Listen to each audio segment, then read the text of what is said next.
everybody, I'm Brittany Lewis, a breaking news reporter here at Forbes. Joining me now is Wheeling, West Virginia Mayor Glenn Elliott. Mayor, thank you so much for joining me. It's great to be here, Brittany. You are running for Senate in West Virginia against Governor Jim Justice for Joe Manchin's seat. So before we get into your campaign, I want to talk about recent news the governor is facing from a Politico reporting. A Politico piece says that Jim Justice does have a problem showing up.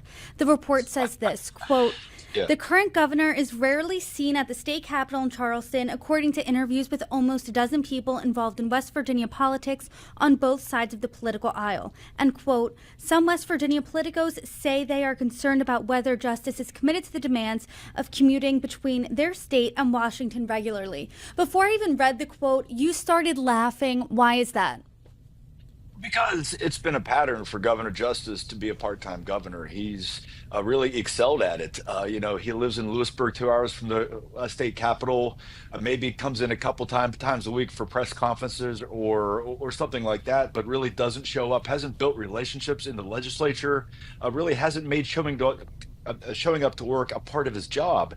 And when you're governor, you can kind of get away with it because the world kind of revolves around you a little bit when you're the governor. You're the one governor. Going to the U.S. Senate is an entirely different equation. You're one of 100. There's a lot of egos in that room to begin with. The world's not going to stop and wait for you. And if you don't show up, you can't show up one day a week. You can't show up and expect to be treated as somehow special. You're one of 100.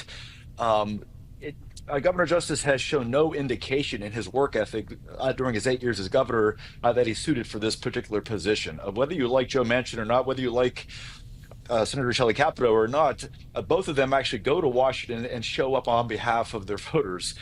They fight for West Virginia each and every day. He's not going to be able to do that because of just a lack of work commitment.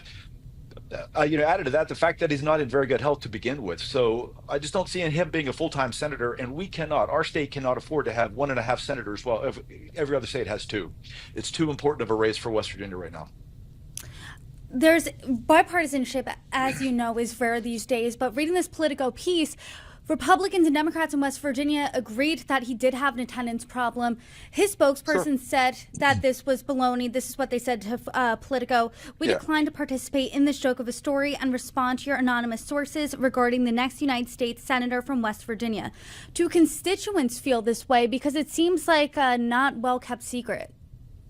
Well, look, the governor is a very good retail politician, and he is very good at making people think like he cares. He talks in a very folksy way. He takes his dog around the state for photo ops, and he excels at that. But at the end of the day, people who really know Jim Justice, the people in Greenbrier County where he's from or Raleigh County where he grew up, they really know him, and they know he's not someone who can be relied on. His promises are worthless. He doesn't show up to work again. And my challenge in this race, frankly, has been twofold: getting my name recognition up across state and getting people to know Jim Justice, who he really is, not the guy they see on TV with the photo op and the dog, but the guy who really has been absent in Charleston during much of his past 8 years as governor. Let's talk about that a little more. Who do you think Jim Justice really is? Look, Jim Justice is somebody born on third base. He was born into great wealth, but unlike a lot of people born into great wealth who have served admirably, Jim Justice thinks he hit a triple to begin his life. Doesn't realize just how lucky and blessed that he was. We have a lot of folks in American politics born wealthy, like Franklin Roosevelt, John Kennedy. Here in West Virginia, we had Jay Rockefeller. Served very distinguished careers, despite being born into great wealth. Like, they understand the plight of everyday people. They tried to put themselves in other people's shoes. Jim Justice can't do that. He thinks the world owes him a favor. If you look at his financial empire, he's been basically collecting sales tax money at the Greenbrier Resort, which he owns, and using that money to pay his other debts, which is illegal. He has a habit of thinking that's what is all of ours is his. He had his dog painted into the state capitol rotunda. There's now a painting of his dog. His personal pet is now emblazoned forever on our state capitol rotunda. He thinks that what's ours is his, and that's the last type of a role model you want to send to Washington to represent West Virginia on the national stage. You kind of intimated that in you were quoted saying this part of the country is called flyover country for a reason. People often Yeah. disregard us. What do you Yeah. think people are forgetting when it comes to, the everyday West Virginian? And is Yeah. that why you threw your hat in the ring? Well, look, part of the appeal of former President Trump in states like West Virginia is a lot of folks felt like we have been ignored here in West Virginia. And look, we continue to rank at or near the bottom in all these meaningful metrics of health, of wealth, of workforce participation, and education. So I don't blame people, for looking for something different, someone who can identify with them. Jim Justice goes to great length to present himself as a clone of the former president, but he's such a far cry from it. He can't understand the plight of everyday people. Look, I was born into a mobile home. Certainly, folks have grown up in worse conditions than I have, but I grew up in a very sort of lower middle class family. I understand the struggle that so many West Virginians face each and every day, and he doesn't. If you want to really appeal to West Virginians, you have to make it clear that you understand the struggle here. We have to change the way we think about ourselves and talk about ourselves and invest in ourselves. Jim Justice doesn't embody any of those values. He again, born into great wealth and just think the world owes him the favor. That's not going to move West Virginia forward. We need to give people the tools to bring themselves up. I know I'm tired of our state being a punchline for a lot of folks around the country. It angers me to no end when I hear West Virginia jokes. When I leave the state and tell people where I'm from. Jim Justice would go to D.C. and would basically confirm all those negative stereotypes about the state, and that's the last thing we need to do right now. We have an opportunity in the state to really turn the corner. Jim Justice doesn't know how to make that pivot, though. You said that you were born in a mobile home. You're now running for Senate. You serve as mayor. Yeah. Sounds like a bit of the American dream. Yeah. One of the top issues facing Americans across this country, as we know, is the economy and inflation. But according to polling throughout the country and throughout this election, voters feel that Republicans can handle those issues better than Democrats. A, why do you think that is? Sure. And B, as a Democrat, what are you going to do to change their minds? Certainly, there's a perception that Republicans are better for the economy. If you look at the actual statistics and evidence on that, it tends not to be true. There's no doubt we've had inflationary problems. Look, we came out of a once in a century global pandemic. The entire world faced inflationary pressures. Do I wish that we had done a better job actually tapping down on some of those costs here? Absolutely. But some of the supply chain issues we saw were things that had never happened before in modern times. So look, if you look at the numbers lately, inflation is way, way down from where it was. That doesn't mean that it's good enough. We have to do a better job of getting prices under control. But at the end of the day, look, in every election, people are talking about prices rising. It's an age-old adage that prices will rise. We need to look at which party is actually proposing solutions. West Virginia is the oldest state in the nation. We have programs like Medicare and Social Security, as well as Medicaid, where a lot of West Virginians are dependent on those programs' long-term viability. We don't see a plan coming from the Republican side to keep those programs there for long-term sustainability. Proposals like Project 2025 would actually take those programs and actually put them in jeopardy, I believe, for the long term. So if we're looking at what's best for West Virginia, we not only have to get prices down, absolutely agree with you there, but we have to make sure that a lot of these programs are going to be here for the next couple generations. And we got to get back to doing regular order. The way the federal government has been doing budgeting for the last couple years is it's embarrassing, and it's irresponsible for the world's greatest republic to actually load everything up into these big continuing resolution bills at the end of the fiscal year and actually ask everybody to vote for this big lump sum bill where most people don't even know what's in it because I couldn't read it yet.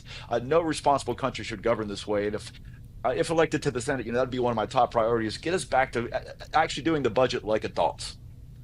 I'm born and raised in a neighboring state, Pennsylvania, obviously a critical state in this election. Yeah. And if you tell any voter across Pennsylvania, I'm sure West Virginia too, hey, inflation's high, but it's coming down, they're going to turn to you, start laughing and say, yeah, well, my groceries are still really expensive. Sure. So what's your solution to say, hey, I'm going to go into the Senate and here's exactly how I'm going to fix that? Well, there's a couple things on pricing, and one of the things about food policy we need to look at is we have too few companies in America actually making most of the food that we eat. We need a more comprehensive agriculture policy to encourage small farmers. We have a lot of farming opportunities across West Virginia. I certainly know in Pennsylvania. I've driven across Pennsylvania many times. a lot of farmland there as well. But we need to give local farmers the tools so we don't have to buy all this stuff from these few companies. And that's part of the problem is we have seen some price gouging from having such a concentrated production of food. But beyond that, you have to talk about some of the proposals out there. The former president is talking about actually imposing tariffs on a wide variety of products coming in from other countries. Economists are predicting that could cost the everyday person $4,000 a year. I know people in West Virginia can't afford $4,000 a year to buy stuff based on what they're already paying. So we have to look at the proposals across the board. I know folks are worried about inflation. I've seen the inflationary pressures over the last couple of years.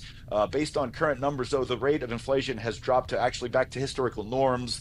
We just got to look at actually making sure we can produce food, which is, I think, the biggest thing people are feeling is the cost of food prices. We have to be able to produce food at a much more affordable level. And I think that starts with encouraging local farmers across this country.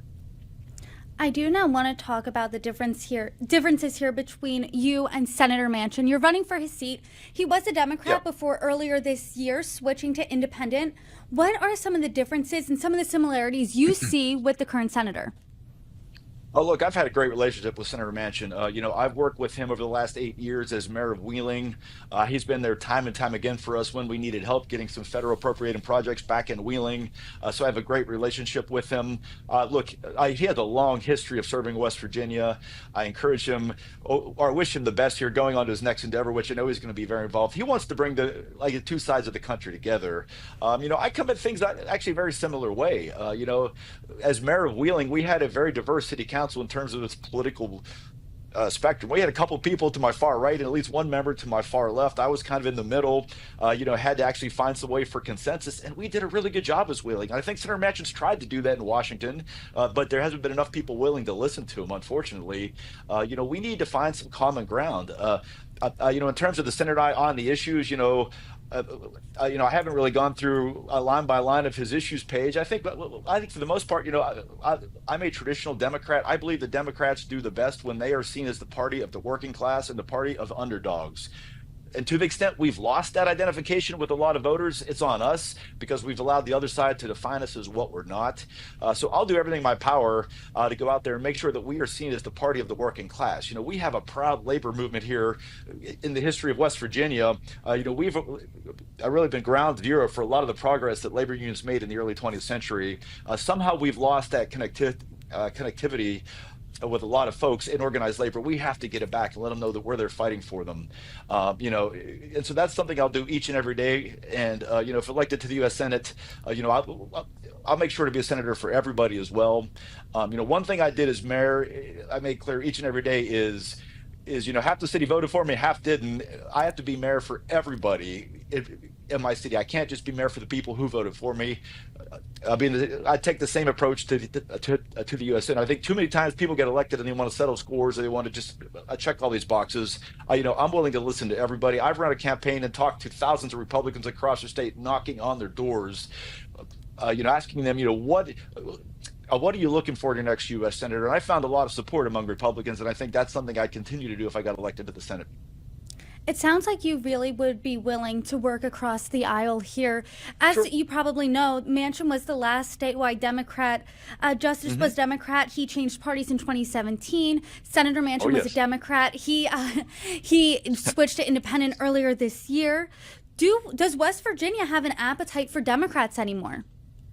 Well, it's a fair question. There's no doubt the party has shifted its leaning from 20 years ago. We were a pretty reliably Democratic state. We certainly have gone to the right. I think a lot of that is directly connected to former President Trump. He certainly has an appeal here in West Virginia. It's not fair to say that same appeal applies to Republican candidates down the ballot. I think you see much less allegiance to a lot of Republican candidates. The challenge is making sure that we Democrats, aren't afraid to say what we stand for and don't let them define us as something that we're not. I think we have let them in our state. We've let Republicans define Democrats as somehow the party of radical. And there's nothing radical about my record in Wheeling as mayor. We had, during my 8 years as mayor, more investment in the city of Wheeling than in the prior 50 years combined.